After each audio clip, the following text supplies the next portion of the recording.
ఓం శ్రీ మాత్రే నమః. ప్రతి పనిలో కూడా మీకు ఆటంకాలే ఎదురవుతున్నాయా? అసలు విజయం అనేది మీరు చూడట్లేదా?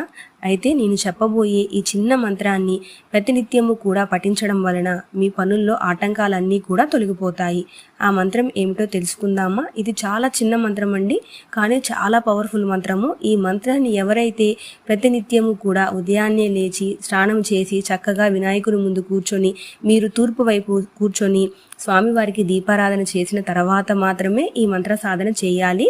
ఈ స్వామివారికి ఈ మంత్రం చేసిన అన్ని రోజులు కూడా బెల్లాన్ని నైవేద్యంగా సమర్పించండి. అలానే వీళ్ళు దొరికిన వాళ్ళు కొంచెం గరికని కూడా స్వామివారికి సమర్పించడం అనేది చాలా మంచిదండి.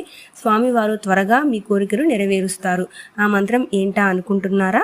ఓం గం గణపతయే నమః. ఓం గం గణపతయే నమః.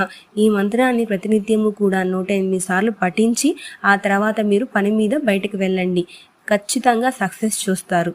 సక్సెస్ చూసిన తర్వాత మీరే నాకు కామెంట్ చేస్తారు.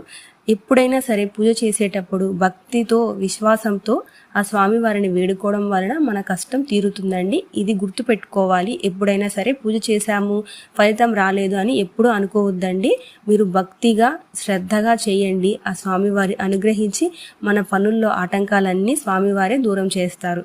ఇదండి ఇవాల్టి వీడియో. నా వీడియో కానీ నచ్చినట్లయితే లైక్ చేయండి, షేర్ చేయండి, సబ్స్క్రైబ్ చేయండి.